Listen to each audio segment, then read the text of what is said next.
Hey everyone, welcome back to our podcast. I am one of your lovely hosts, Michelle Bishop, Voter Access and Engagement Manager at NDRN. And I'm Stephanie Flint, one of our public policy analysts at NDRN. And I have not had enough coffee this morning because I managed to spill it all over myself. It's been one of those days, but things are going to get better. Everyone prefers that over Stephanie having too much coffee. Except for Stephanie. Stephanie with a lot of coffee is a lot. It's a lot. Sorry, Raquel, take it away. Hey, everyone. This is Raquel. I am the Community Relations Specialist at NDRN, and I am super excited about today's episode. This is a big one because it's September. So this is our back to school special. Love it. Who are the guests that we have on tap today? Do I not even get a shout out anymore? I hosted this episode. All right. Half of the interviews. It was Michelle's turn. The level of beef that is brewing between me and our phenomenal producer, Jack Rosen, grows every single month when I do not introduce him. Our producer, Jack Rosen, please take it away, introduce yourself, and maybe tell the people what we've got going for the back to school special episode. Hi, this is producer Jack Rosen. Thank you for that lovely intro, Michelle. Today, our main guest is Julie Sally Worth. She is a teacher with cerebral palsy, and she spoke to us about her experiences navigating the education system, both as someone who is aspiring to become an educator and what it's like for her now as an educator with disabilities, and how we could do more to ensure an inclusive environment for both educators and students alike. And Stephanie, do you want to tell the people about our spotlight story today? Yeah, definitely looking forward to the multiple perspectives that are going to be represented throughout this episode. So today for our spotlight story, we are super excited to have Melissa and Allison Matthews. They are a mother-daughter duo. Melissa has a background as a teacher of the visually impaired, or as some people refer to them as TVIs. And Allison is her daughter, who also happens to be blind or low vision. And super excited to hear about the way that her mom, helps approach age-appropriate self-advocacy with Allison. Allison is, I want to say she's around 11 or 12, definitely in the preteen years.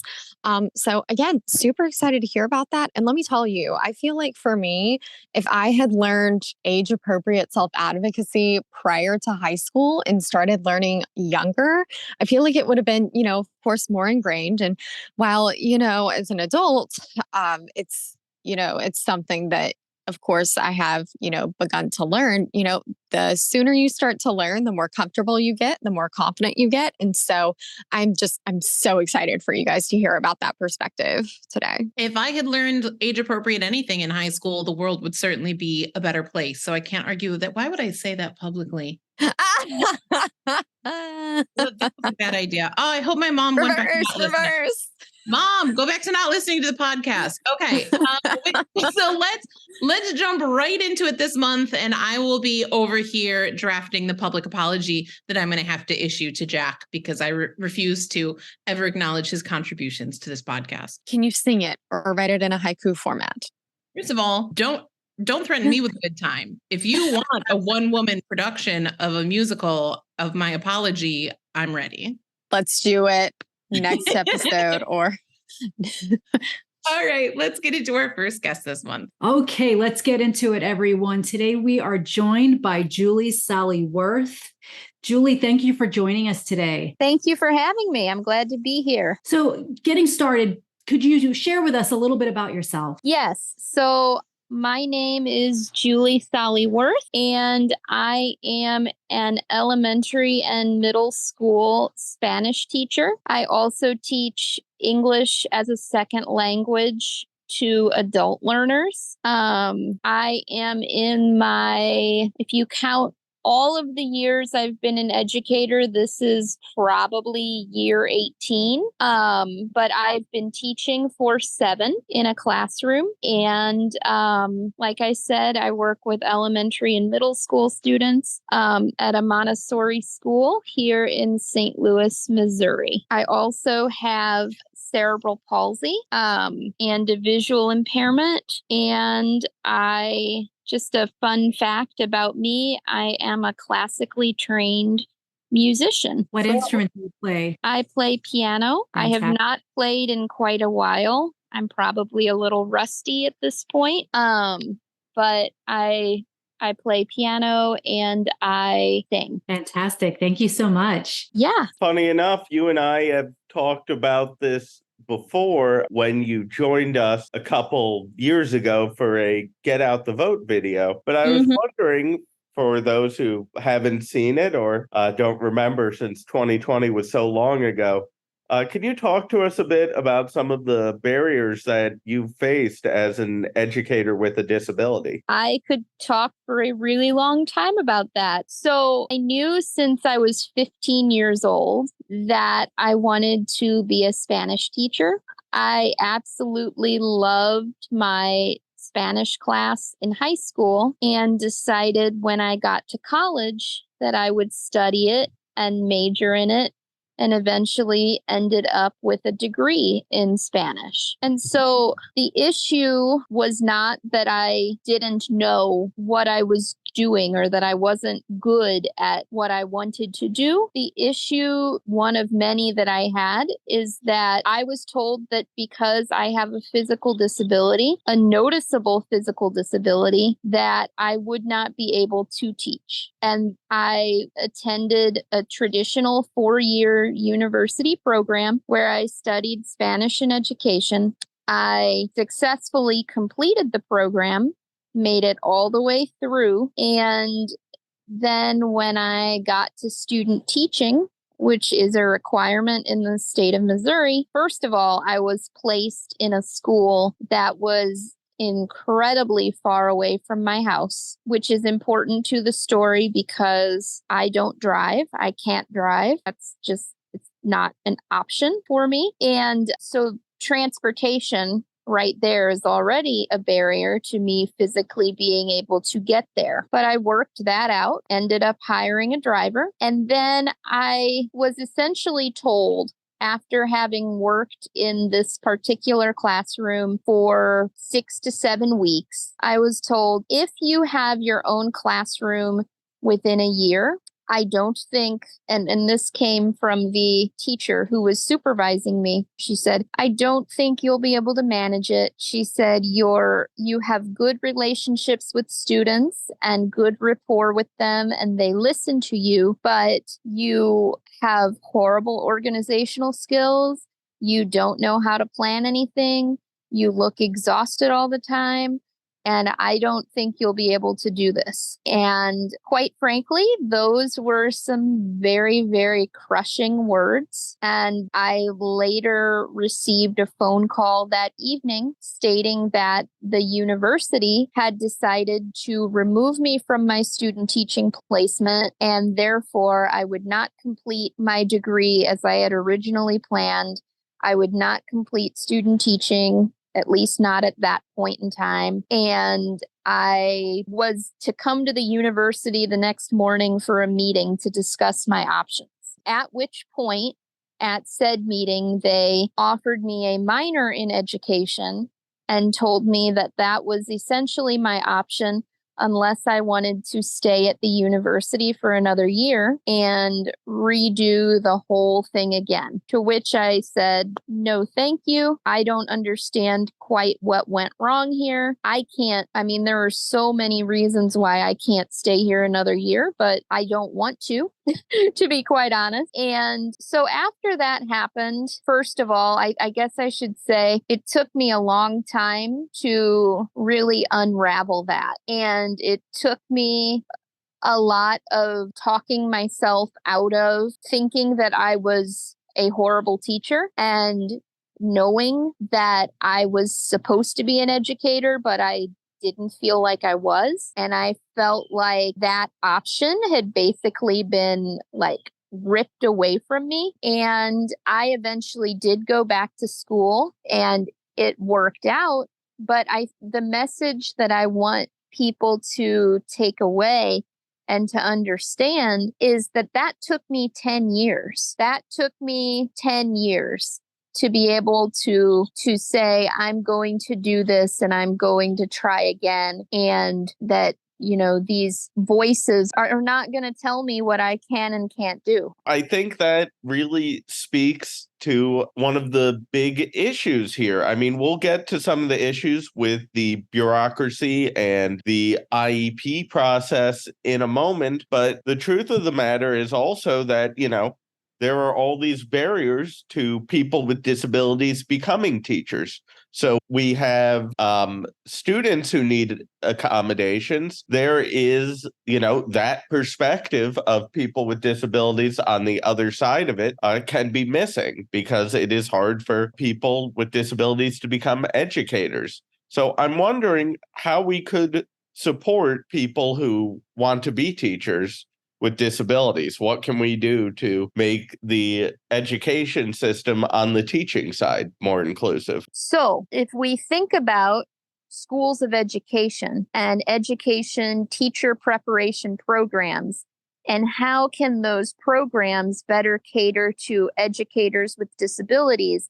How can schools better cater to educators with disabilities? We need to realize that we are encountering capable, competent people who come from a culture of experience, oppression that has a historical background.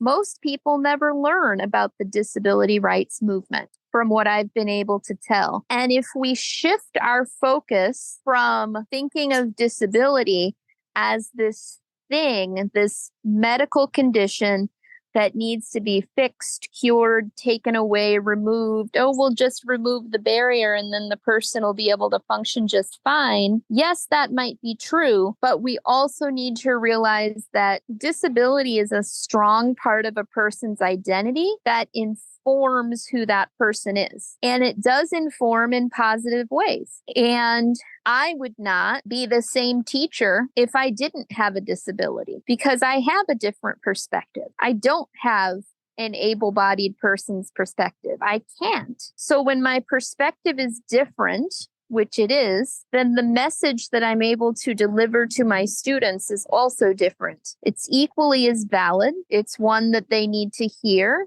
It's one that they need to know, and it's one that needs to be enfolded into the fabric of our educational system. What I'm trying to say is that the voices of folks with disabilities need to be part of the fold of the pedagogy that makes up how we think about education. I've always said when I was in school, and I said I was in school for a long time. I have 2 degrees, 3 certificates. I was in school and I did not have, during my 20-something years there, I did not have one teacher with a physical, visible disability. So we tell educators in their teacher preparation programs that as they're working with students and as they're planning curriculum and as they're envisioning their future classrooms, that they need to think about who their students are. They need to think about students of color. They need to think about students from different socioeconomic backgrounds. They need to think about A, B, and C, and they need to make sure that those students, those voices, those faces, those experiences are represented in their classrooms, in their literature, in their lessons, in their work that they plan or take home or what have you. But I said, I don't remember anyone thinking that way for me. I was educated by all able-bodied people. And so I think what needs to happen is we need to reframe how we look at expectations from the educator side. We need to reframe how we look at the expectations for the teacher prep programs. We need to reframe how we look at disability. Is it just a one class and we're done? Or is it something that we're going to weave into everything that we think about because we need to make sure that that representation is there. I think that's a great way to put it, Julie, that, it is not enough to just say we support students with disabilities or we support educators with disabilities, but it needs to be putting in the actual work to do that. So, Julie, you have a wealth of experience, and I think it is just beyond all of us to relate to the different perspectives and hats you wear and the history that you have experienced.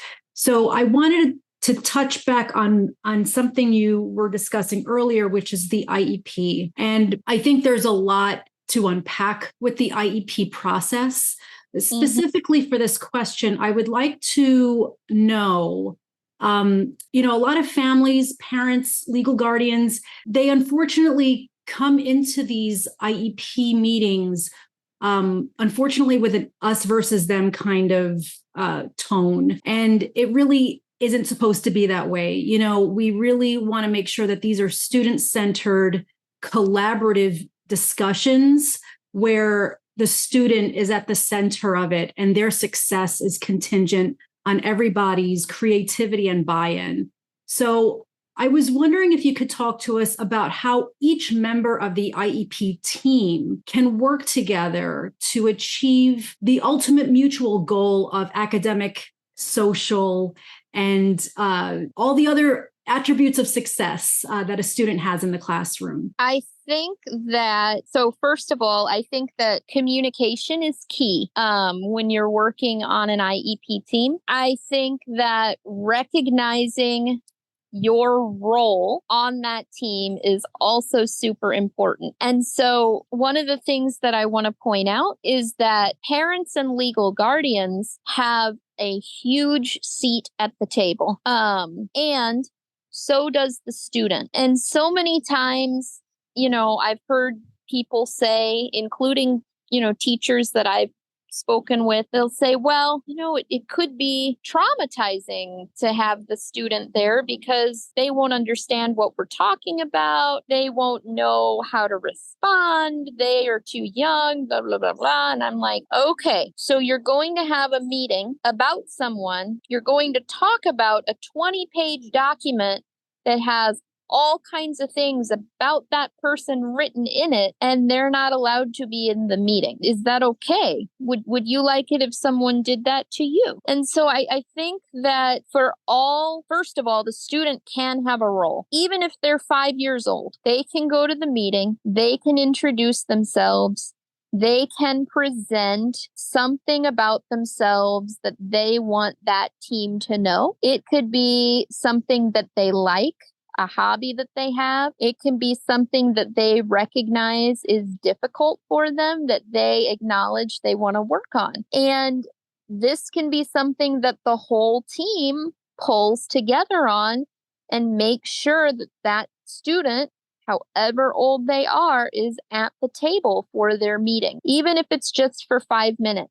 Do they have to be there for the nitty gritty of all the stuff that might go on for 2 hours? Probably not, but we need to be able to give them the agency to speak up for themselves at a meeting that determines their educational future in large part.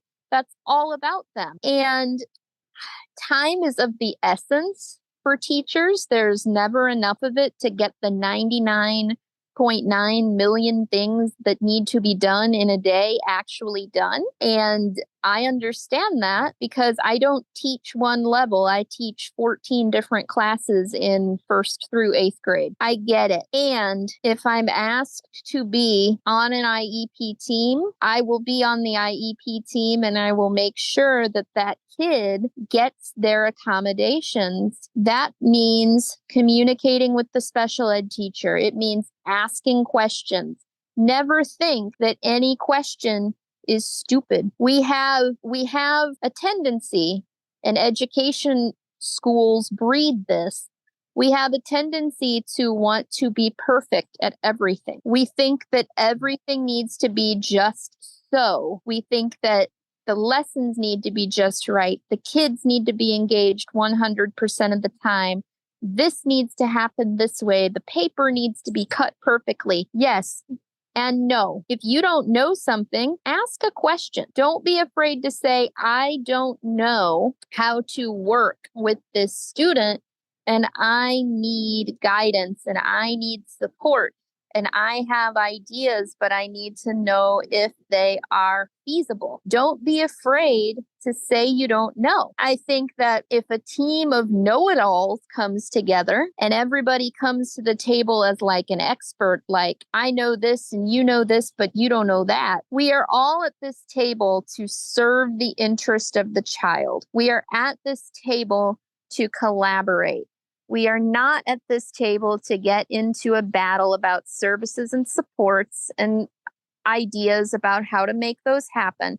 Because truth be told, the services and supports and all of that, to be quite frank, are going to go away at some point in the child's life. And the child may not remember that. But what they might remember is the sense that they got when they felt like they were not included in those meetings, or the traumatized feeling that they felt when they realized that this whole meeting was going on about things that they didn't even know about because they weren't invited. And so when everyone comes to the table and there's that us versus them, the first thing we need to do is establish, who are we there for? We're there for this child. So I was hoping to wrap us up. If you could give us one takeaway, what students, families, and educators can do to more strongly advocate on a systemic level. What advice do you have? I think the most important thing that you can do is choose your issue wisely.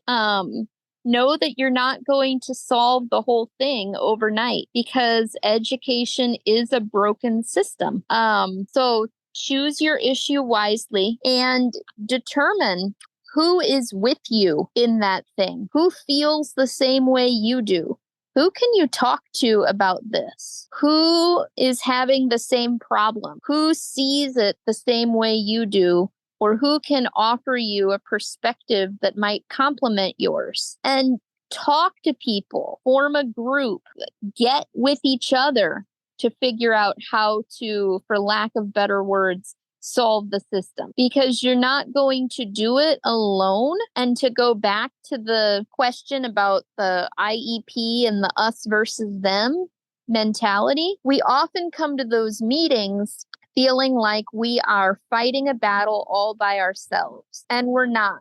There's always someone somewhere who probably has the same issue or feels the same way and might be afraid to say that. And so if you can find, this is the piece of advice that I would give, if you can find that person or group of people and get with them, talk to them, get to know them, and strategize around your issue, learn about it, learn about its history, learn about who did what and where, how far has it grown, how far has it come from where it is now, and strategize and make a plan for how to solve it. But recognize that you're not going to do that by yourself, and it might be a really long process, and that we have to do it in collaboration with others. Small victories count. Choose your battles wisely, and don't be afraid to say, I don't know, I don't get it, and this is really frustrating. No one is a warrior all by themselves. In the disability community, we are taught that you have to pull yourself up by your bootstraps and you have to figure it out. You have to be independent. You have to do it all, whatever, by yourself. Right? Okay. No, you don't. I did not get myself to work this morning. I got in a car with someone who drove that car to work. So independence is really an interdependent thing. We all work together, whether we're solving the problem of how to get to work or whether we're solving the problem of bias and test scores. And so if you as an individual can figure out what is that one thing in this broken system that you care strongly enough about to fix, get with your people, get with your community and figure out who they are, and then target who is the person who can help you get what it is that you want to get done, and realize it might take a while, and keep going and say, well, that didn't work, but what else can we do? Well, that didn't work. What else can we do? In the same way that when a child doesn't understand something the first time, if you are a good educator, you don't just walk away from that child and say, well, oh, well, you didn't get it, so therefore I'm done teaching you. You work with what you have, and sometimes that means that you build a plan to start over, or you build a plan with more people or more resources, but you never, or try to never, think that you are in this broken system all by yourself, groping at straws, trying to figure out which way is up, because I guarantee that there is someone there who knows something that you may not know, who can piece together, along with your knowledge, the information that's missing. So always find your people, focus on your whatever your goal is, define it, and then figure out who can get you where it is that you want to go on that educational trajectory. Who can get you there? What is it going to take? I think that's so true, Julie, that at the end of the day, we need, parents, educators, administrators, and of course, these students to come together for what's in the best interest of students with disabilities. It shouldn't be, ideally, it shouldn't be two sides fighting it out. It should be all of them working together towards the ultimate goal of making sure students with disabilities receive the education they are entitled to. Exactly. Thank you so much for coming on today. It was great getting to reconnect with you. And I think you shared a great perspective on what it's like, both as someone who's been a student with a disability and now someone who's an educator with a disability and is fighting for their students. So it was great to have you on, and thank you so much for joining us. Thank you again for having me. All right. So today on the podcast, we have on Melissa and Allie Matthews. Allie is a student who has been advocating for herself in the IEP process, and Melissa is her mother. And we're going to talk to them about self-advocacy and how students can stand up for themselves and get the accommodations they are entitled to. Thank you for joining us today. Thank you for having us. All right. So our first question, Melissa, could you tell us a bit more about you and Allie's journey, particularly as it pertains to self-advocacy? Absolutely. Allie has oculocutaneous albinism, and we have been advocating even when she was in early intervention. We did not have a teacher for visually impaired who supported us, and I was constantly asking that question, whether it was the ability, could she physically do that or not do that, or could she see it or not see what they were asking her to do. So even at a very young age, just asking a lot of questions and even beginning to model some of that for her. So she's 11 now, and we continue to navigate advocating, not just in schools, but outside of school settings. So, can you tell us a story when you had to advocate for yourself and how you went about doing that? Sure. So one of the first times I had to advocate was in preschool when one of the teachers was sharing a book and reading it out loud, and I couldn't see the pages or the pictures, so I had to ask to move up and see them. And the teacher said yes, so I was able to now see the book, see the words, and see the pictures. Thank you so much.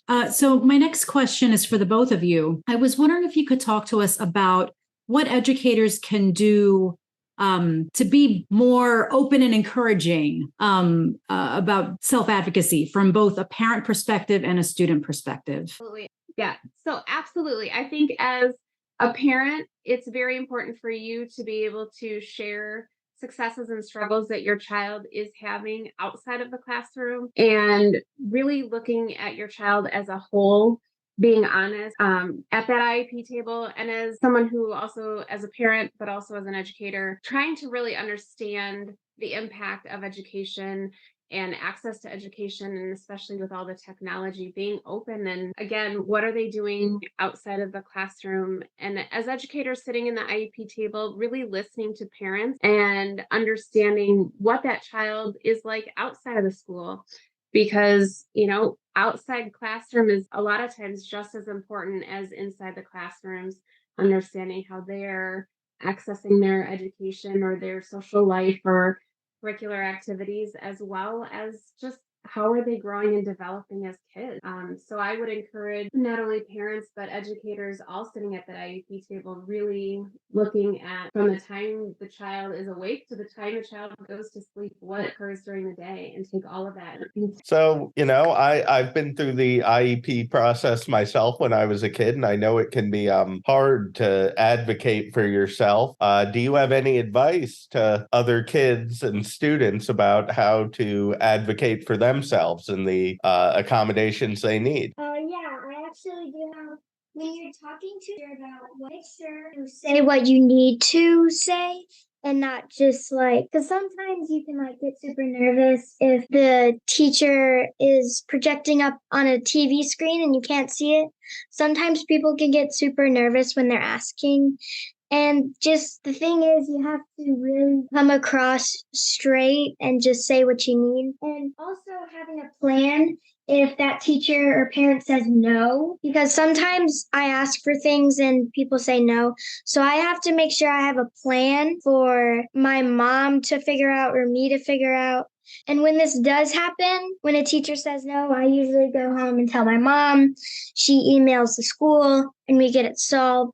Or I might just come to the teacher and say, hey, I need this and this, and they might just fix it then and there. And also, when you're talking to a teacher, make sure you get your point across, because sometimes that can be nerve-wracking, and that happens to me too. But when that does happen, you just have to get your point across, get it fixed, and then you're good to go. I think that's such good advice. Never take no for an answer when advocating for your right.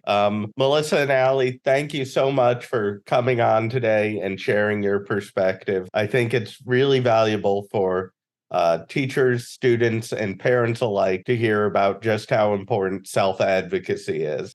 Thank you for joining us today. It was great having you on. You're welcome. Well, thank you to all of our guests. And it is September. So, Stephanie, I'm guessing you have a themed back to school joke for us. Themed back to school joke for everyone. It's actually kind of like a triple decker joke. Why are all your jokes so long? But go on. But I couldn't help it for this one. I literally laughed for half an hour because it's so funny. Okay. Oh no. All right. So worried. What is a cave student's favorite class? A what student? A cave student. A cave? A cave. A cave student? Like a cave, like CAVE, like someone who lives in a cave. Yes. Jack, do you know a lot about cave people? I haven't met any, but I haven't either, but we can come up with an answer to this. Okay, a cave person's favorite class? Viewers, Michelle, do you want to just explain what happened? Nala jumped on me. Nala, the service dog, jumped on me. I think Nala doesn't like it when I insult your jokes. Yeah, she doesn't. Very joke protective. Anyway. All right. We don't have an answer. We got nothing. Gem class. Get it? Like gem, like GEM. J is it?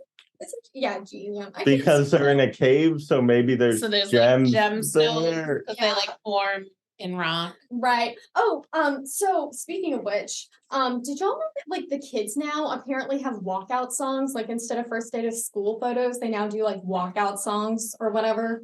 I respect it. Yeah. So what do you think this cave student's favorite walkout Oh no, band this is going into another joke. Of course. I wasn't ready for this. What's the cave student. Is it wait? I think I got it. The band. Is it the band? Remember the band. The Rolling Stones. Yeah. Oh no! Oh, I hate it when I know the answer to these. What's happening? I need to go and watch some Schoolhouse Rock. Wow. all right? Thanks. She's doing a victory dance, y'all. Of course. It's as always, you can reach us at podcast@ndrn.org. Jack, how can they follow us on social media? You can follow us on Twitter, Facebook, and Instagram at NDRN Advocates. We're also just National Disability Rights Network on LinkedIn. All right, until next time, folks. Isn't it X now? We're not doing that. Okay. Until next time.